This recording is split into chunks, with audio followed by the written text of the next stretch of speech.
What's up, everybody? Welcome to this special edition of the Stephen A. Smith Show, coming at you over the digital airwaves of YouTube. You know, a lot of times when we hear about mental health, it's not something in the past that I've been too keen on embracing as a topic. As a person that's been inundated in the world of sports for so many years, spanning 3 decades now, I've always been of the mindset that when it comes to mental health, that's not something that you needed to be overly concerned about. Because you looked at it from a simplistic standpoint, thinking that, hey, to the victor goes the spoils. The person that's strong enough, that's got the intestinal fortitude, the wherewithal to withstand and offset and push back adverse circumstances, no matter what came in their direction, that's what separated the champions from the wannabes. It's a Game 7. It's the 9th inning of a World Series. It's the stage that is the Super Bowl. It's Wimbledon. It's the Masters. The list goes on and on, no matter what sport you pick. As the pressure mounted, as prime time arrived, as the moment presented itself to show whether or not you had whatever that oomph was inside of you to propel you to heights unseen by many, whether you were going to be that next person or whether or not you were somebody who was going to wilt beneath the pressure. As sports people, that's how we think. We think along those lines in this very simplistic form because we said, hey, that's either an advantage or a disadvantage for a competitor. So much so that we even applied that in some instances when it came to weed, marijuana use. Because if it calms your nerves, it allows you to fend off anxiety and nervousness, and as a result, could put you in a position where, damn it could be perceived as a performance enhancer because your nerves were calm, and as a result, you didn't have to deal with all of the nervousness that comes with pressurized situations. But then you hear about mental health and some of its remnants, some of the increments of it all, how it's plagued one individual after another. To such a degree, it's assisted in people willing to harm themselves because you feel like you're a lost cause. That life ends now, that there is no tomorrow. Darkness engulfs you, and you don't see a light at the end of the tunnel. So as a result of that reality, that epiphany, I had to change my thinking, dig a little bit deeper into this subject. And I had to make sure I connected with those who hold such issues near and dear to their heart. My next guest is one of those people. He's acted on the shows like Grownish and All American, currently stars in 50 Cent's produced drama BMF, Black Mafia Family. The Star series now enters its 3rd season. He's done a lot of great, great things, and he continues to do a lot of great, great things. He's a young dude, younger than 30 years of age, but he doesn't care because he believes he has an awful lot to offer this world that extends far beyond his ability to act while those cameras are rolling. His name is Da Vinci. That is what he is known as. And we're about to find out why that is. Because he's an artist in a lot of different ways, affecting a lot of different lives. And if you don't believe me, take a look at this for a second. Damn. Ain't that some shit? T, you won. That's all that matters. All this time I've been trying to outshine Meech and prove to everyone what kind of man and leader I could be. But the truth is, nigga, Meech is always gonna be the face of BMF. I'ma forever be in the shadows. What if you stop looking at it as a weakness? Turn it into a strength. Like moving in the shadows. Exactly. They'll never see you coming. He's the man right now, make no mistake about it. And we're about to find out one of the reasons why. Da Vinci, up next, right here on the Stephen A. Smith Show. Can't wait for this.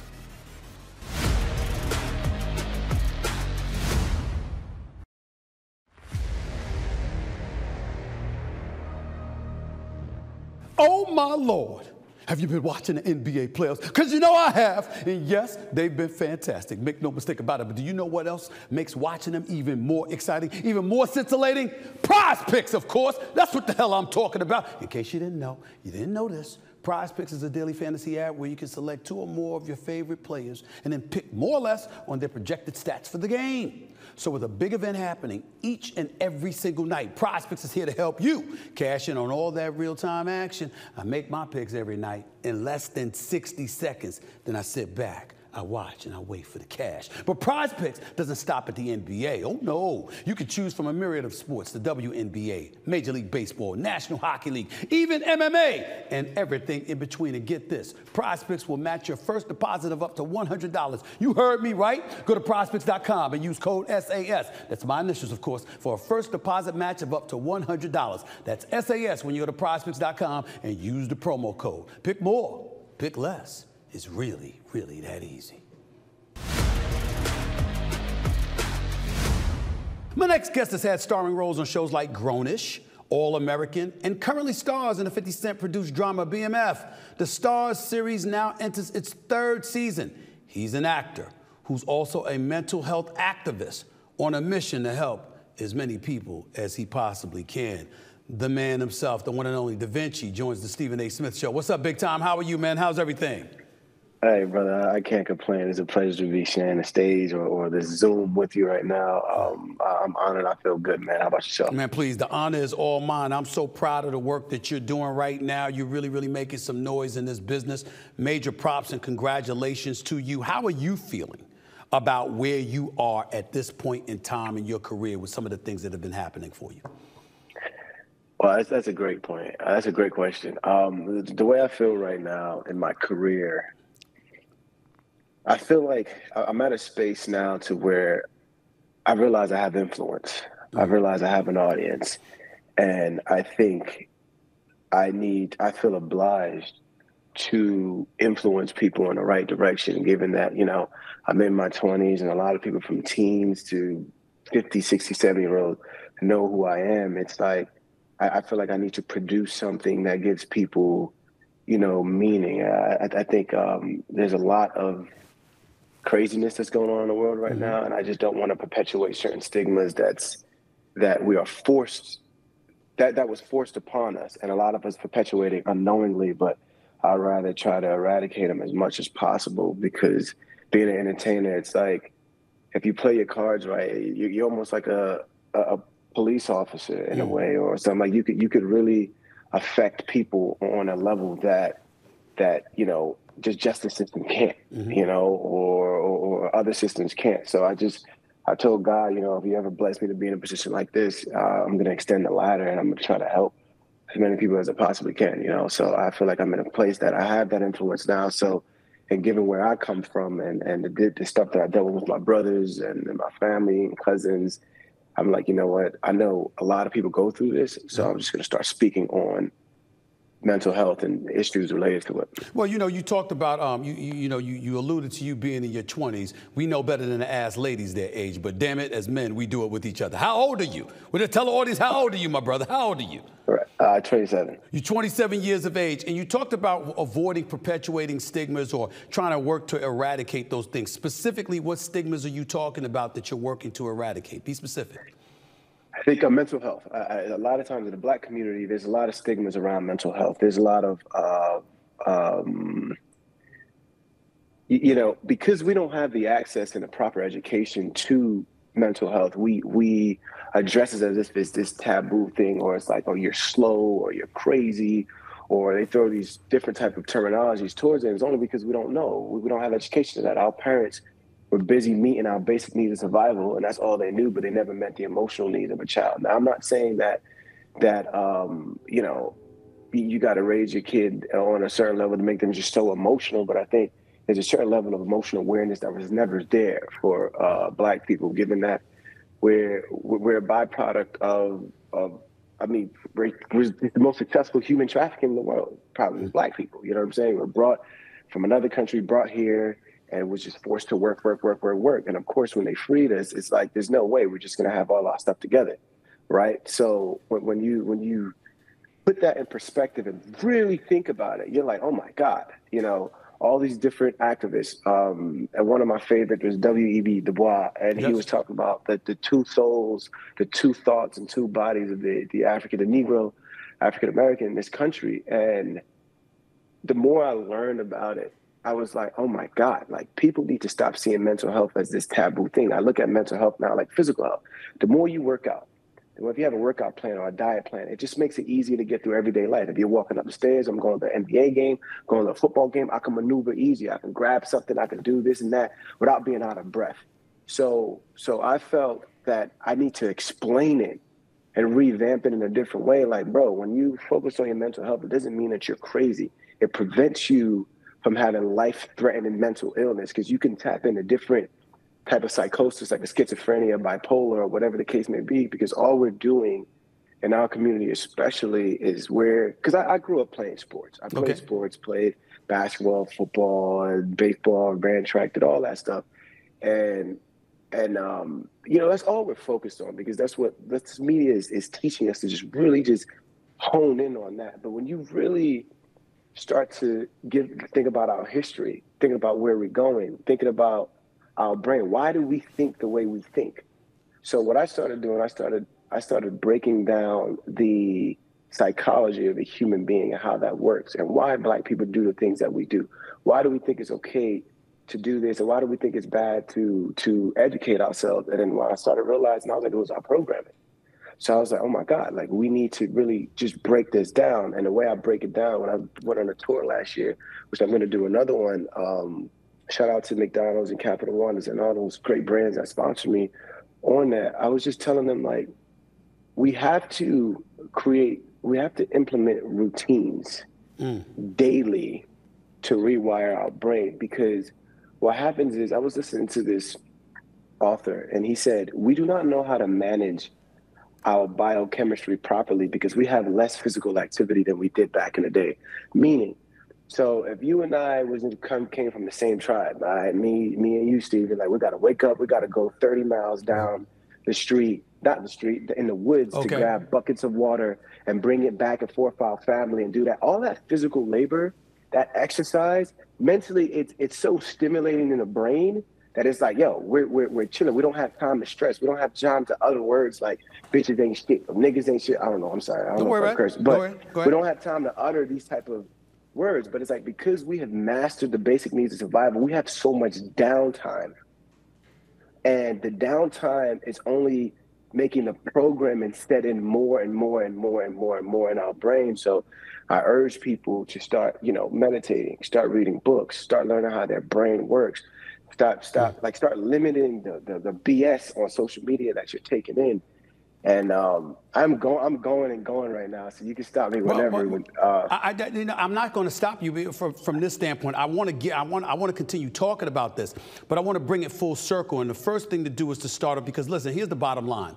When we look at the show BMF, right? It's highly successful show. You guys have done y'all thing. Season 3 aired already. Obviously, season 4 has already been greenlit. So major props to y'all, my man 50 Cent, who's doing great things in Hollywood as a producer. His record, his resume speaks for itself. You know how I feel about Lala Anthony. She's been a friend of mine for years. Your love interest on the show. You know how I feel about Lala. Everybody love Lala. Right. Here's the thing, though. Right. When we talk about BMF, let's remind our audience, it chronicles the true story of the Fundy Brothers and their rise in Detroit in the late 1980s as one of the nation's most influential drug-dealing crime families. You just talked about making sure to eradicate stereotypes and things of that nature, knowing the role that you play in this show, okay? Southwest T. Flannery, everybody knows that. Everybody knows who you are. Absolutely. When you look at it from that perspective, how challenging is it for you to be on this show playing this role when you know you have the agenda and the objective to eradicate stereotypes, provoke change, et cetera, et cetera? These are the kind of things that you're alluding to. Is that a conflict for you, or does that assist in you ultimately accomplishing what you're aiming to accomplish? Right. Great question. And it's not a conflict at all. Contrary to what many people were thinking, the only reason why it's not a conflict is because I'm telling a story, right, about two brothers who are victims of one of the most successful human trafficking in the world. and were dropped into this country that didn't have a pot to piss in or a window to throw it out of. And this is what they were able to do. They formed a union and able to amass so much money. And in doing that, it's like, you got to ask yourself, how did they get access to the drugs? How did they get access to all the weapons? How did they get access to whatever they had access to? Niggas ain't bringing that in. Who's bringing that in the country? There was a submarine that was stopped before that had tons of cocaine in it.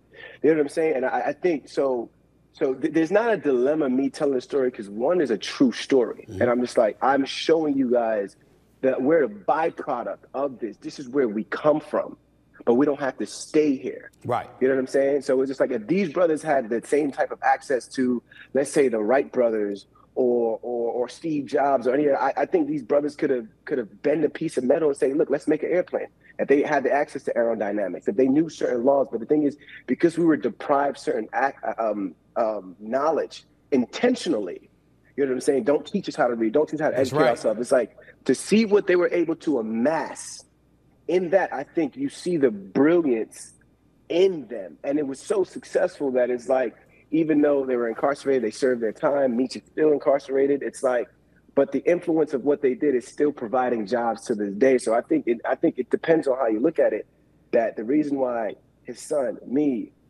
and the cast, the crew, and like have jobs in this moment right now is because of what these brothers did. Because I would honestly say, I don't think they had a choice. I think it's very limited to what a black male could probably do, especially in that time. Now it's been getting better, like for sure. But it's like, when you look at numbers of athletes, less than 1% of athletes make it, right? Mm-hmm. It's like, that's a needle in a haystack. Being a rapper, that's the same thing. So it's just like, there's only a number of slots that is available. So just to see what they were able to do, and just, like that organization is like, wow. Wow. You know what I'm saying? So I think I see the brilliance in it, and in seeing that, and I get posed this question a lot, which is a great question.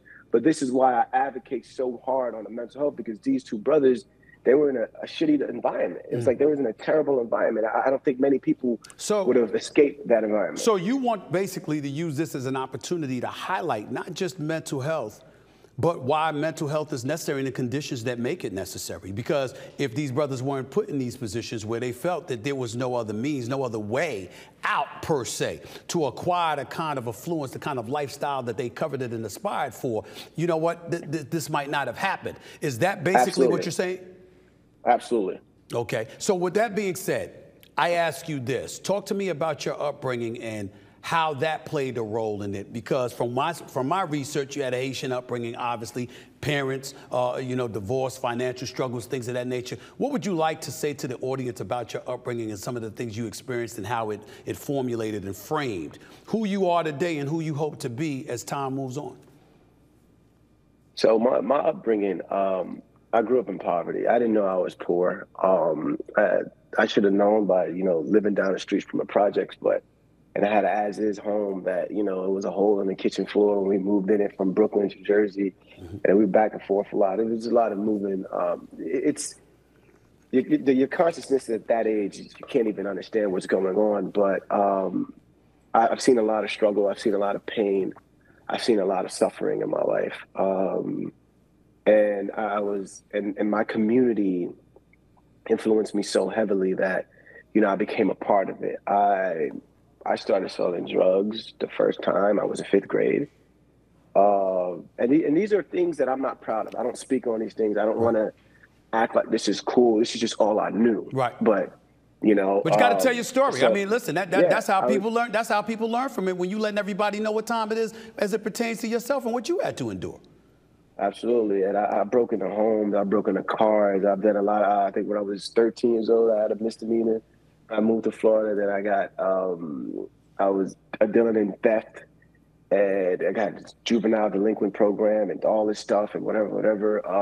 So, I was the baby brother. It was a lot of us in the household. It was 5 of us in the house. And my mother, she was probably making a $30,000 salary and taking care of all 5 of us, plus my grandma, who didn't speak a lick of English. So, and them, being fresh off the boat from Haiti, they never really thought about, they didn't have the knowledge and understanding to be like, let me make sure my kids can fit into school. Let me check on them, how their day's going, how this is going. So it's not like we had the latest clothes and the latest things. So we have to find a way to make ends meet. Otherwise, we're getting bullied in school. Then you start fighting, and you get suspended, and your parents beat your ass because they don't understand what's really going on. So we had to learn how to hustle. And my oldest brother, he was my father. Basically, he was all our dads for a large part of our life. My dad was around. He definitely was coming in and out, but because of their disputes, it was never both of them in the household. And I think we suffered a lot from that. But thank God when I was 13, when I started getting in real trouble, my dad pulled me and my other brother, we were the two youngest, aside to live with him and his new family. And then that's when my life really changed, because I went to a predominantly white high school, and I just started seeing kids living and maneuvering through life in a different way. And I was like, oh my God, you don't got to do this. But in the beginning of my life, it was very rough. It was all about, we looked up to all the rappers, we looked up to all the gangsters, and that persona is what I wanted to be. And that's what made me understand the influence that we have as entertainers, as ball players, as musicians, as whatever you want to call it. It's like there's some kid sitting at home that's probably going to watch this interview and be like, yo, it's cool to just be, a young black male, and you're preaching something that we don't hear too often because we don't think it's cool. We don't think that's not what the girls like. The girls like the ballers, the girls like this and this and that. So, I fell victim to that system for a while, but I started seeing, as I started getting older and older in high school, I started watching how I was treated. I remember one time I was talking to my boy, and I'm like, man, shut up. You weak as hell. And then this white girl was like, it's your, Y-O-U apostrophe R-E. And like the class, started laughing at me. And I was just like, I said, beep. I said, this is our vernacular where I come from. You know what I'm saying? And just like, and you guys love it so much. That's why you singing and dancing all our music. I know how to speak English properly. In fact, I speak multiple languages. And you only just stuck with your limited language English. Right. Right? But that was so offensive. And I realized people really judge our intelligence based off how we speak. And a lot of times when we're watching interviews, and the interviews that goes the most viral, oftentimes is an interview with somebody one of us that's struggling to articulate ourselves. Right. And when you have Europeans and different white people that never got so close in proximity with black people, they have this preconceived notion of us that we're ignorant.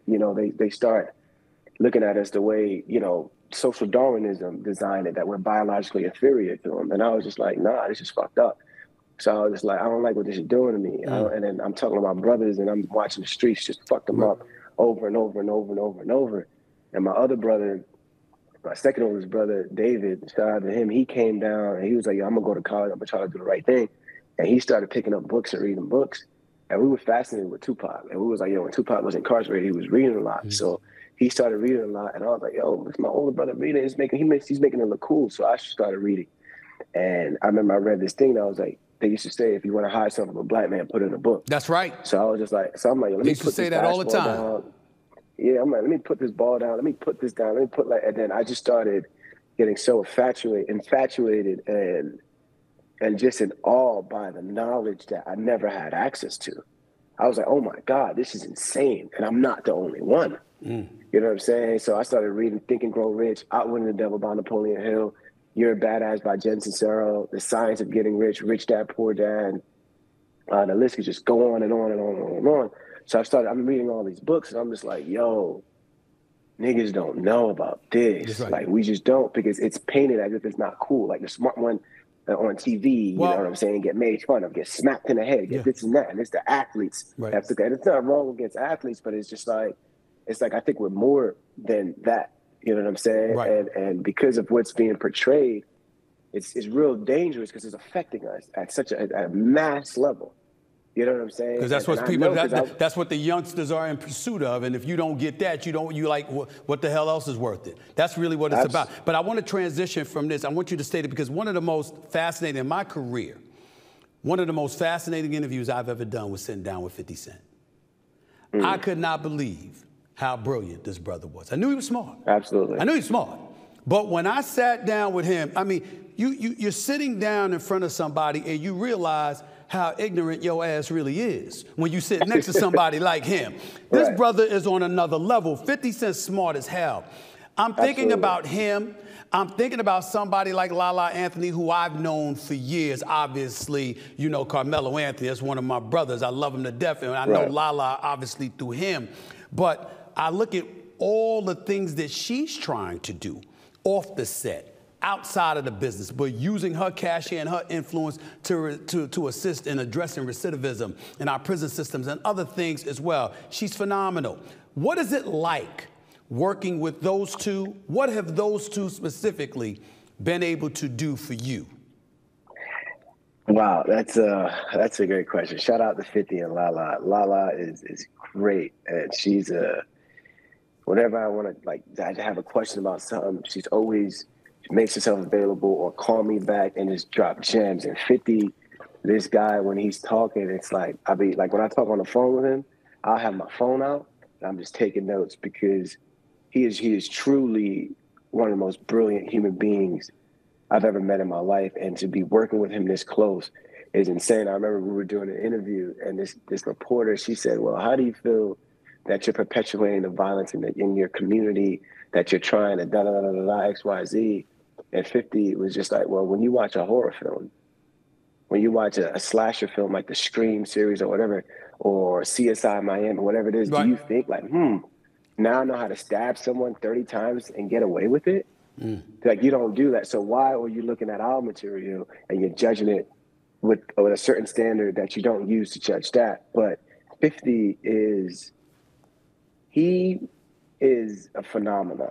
And just watching how he does business, how he maneuvers, how he just understands just certain small things in business and how to have longevity in his game, it's insane. And the way he gives back. But I think one of the biggest things I learned about from 50 is him giving back and spreading the wealth and spreading the love. You know, when I first had a conversation with him, he said, I was like, man, I'm a huge fan. You know, it's just so crazy to be a part of this journey and working with you. And he said, isn't it crazy that you're helping to take my career to the next level now? And I was just like, damn, he's so humble.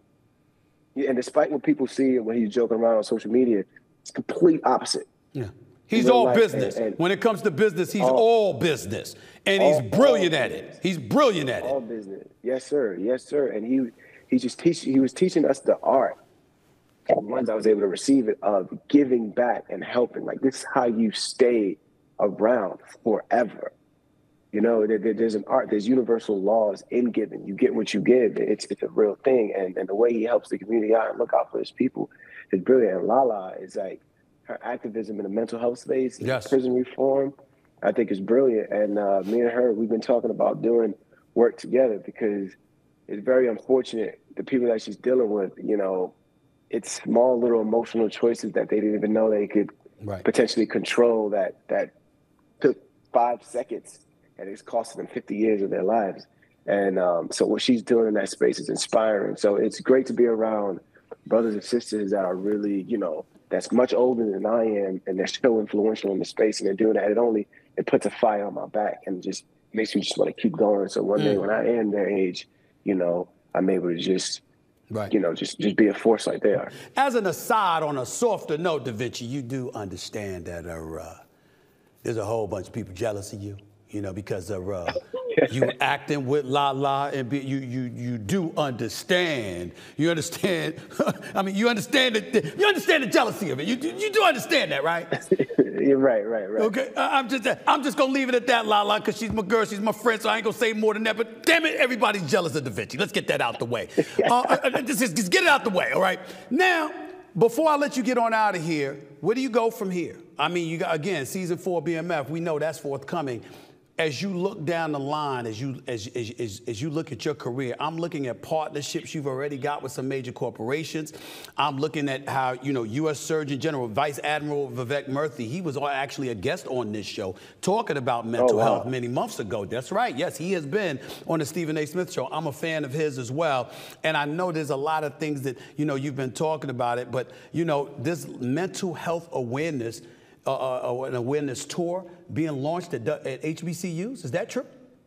Absolutely. We're definitely doing another tour this year, probably when I finish filming. But yeah, I plan on hitting about 15, 20 campuses and just running it back, because I've watched how effective it was for myself and the people. You know what I'm saying? So I definitely feel that those conversations need to be had, and it just allow people to have that space at home too to start this dialogue. And that's the biggest thing. We just need to start the dialogue, and it's just gonna keep going. Have you been on a Breakfast Club at all with Charlamagne the God? Because he talks about mental health awareness. He's real serious about it and the kind of effect it had on him. Have you talked to him about it? I actually have not talked to Charlamagne yet, right. But I've seen things about him, so I can't wait to sit next to him. You know, this interview with you and Charlamagne is probably my two interviews that I'm like, yeah, I can't. Not to say any of the other videos, right. interviews or not, but those are two interviews that I'm like, oh yeah, I gotta talk to these guys. I'm gonna throw something your way. Charlamagne the God, Breakfast Club. That's definitely an interview you should do as well. Maurice Bernard, State of Mind, Mental Health. He's the star in the soap opera General Hospital. I ain't no damn actor like you, okay? Damn it, I ain't taking no acting lessons, all right? But I actually act on the daggone soap opera. But he's the star of the show, and he's got a big podcast strictly about mental health because he's been struggling with bipolar disorder for many years. So those two alone, I think as you talk about this subject and you tackle it moving forward, you're gonna be surprised at the kind of receptive and how diversified that audience is going to be and how you're going to attract even more people. Believe it or not, I think that's going to happen, and I can't wait to see you do something like that. Before I let you get on out, no question. Before I let you go, you know, in terms of your acting career and what have you, anything else on the horizon? I definitely have a movie coming out that I can't talk about it yet. Okay. We haven't started doing press. I'm definitely going to hit more projects, more TV shows. It's just the beginning. You know, so that's good. And I'm definitely working on my own projects as well, producing and writing my own projects in like the psychological thriller space. So I'm really excited about that. And yeah, man. And I've also started doing stand-up for fun. It was like therapy for me. And now I'm starting to, you know, grow a real love for it. So I might be hitting the stage, showing another small little comedy tour, you know, just for fun. And I'm gonna see how that goes. When you run across folks in the street, what do they say to you about BMF? They love it. They start incriminating themselves and telling on themselves. And I'm like, look, brother, I have nothing to do with that. I'll tell on your ass real quick because I'm not trying to go to prison. Right. But I appreciate the love, and sometimes, you know, they'll talk about my eye, or some people like, you know, it'll be gangsters coming up, boy, like All American and all the other shows. It was just girls like, oh, can I get a picture? But now I mean gangsters, like real street niggas that's just coming up and be like, yo, my nigga, let me get it. But like the way they come up on you, you're kind of like, yo, what's about to like, mom? And then you see, and then you see that they show you love, and you go on like this. Yeah. Well, I better show it back. I better show. Exactly. I better show it back. Exactly. I don't need to be pushing them away and the whole bit. But I'm gonna tell you something. As a cat that was raised in Hollis, Queens, New York, I've always said this about a whole bunch of hardcore cats from the streets.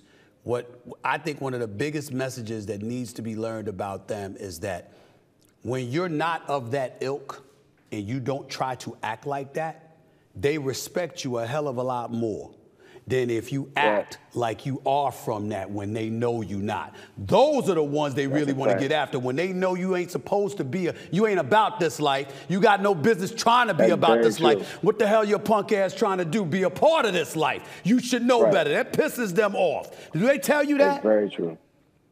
That's real, 100%. When cats are faking and when they try to rep BMF and they're really not BMF or whatever, like, I let people know straight up. I'm like, bro, I'm a thespian, bro. I booked the role. I have no affiliations with this. They be like, yeah, we love that shit, nigga. Real ass nigga. Da-da-da-da. And I be like, all right, brother. Like, that's appreciate that, you know? But you're 100% right. When they can smell the phoniness, that's when they're gonna fuck with. That's when they're just gonna rob you just cause they just be like, yeah, nigga, you're not really about this. No question. Listen, man, I'm proud of you, happy for you. Continued success along the way. You in damn good company with Fitty and Lala and the whole crew. Keep doing what you're doing. Keep doing big things, man. This is the first time we've spoken, but I suspect it will not be the last. All the best to you. Always here for you if you need me, my brother. You take care of yourself.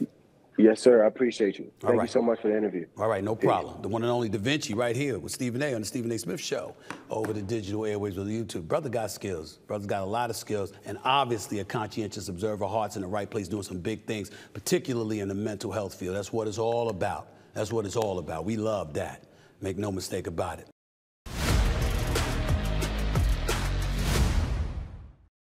Can't thank him enough. My thanks to the one and only Da Vinci, the talented brother. A reminder, season 3 of Black Mafia Family is now airing on Stars. Season 4 has already been greenlit. A lot of bright stuff going on in that man's future. And clearly, it's well-deserved. It always is for somebody who's talented and their heart's in the right place. That would be Da Vinci himself. Thanks again for tuning in to this special edition of the Stephen A. Smith Show. See you tomorrow. Until then, peace and love.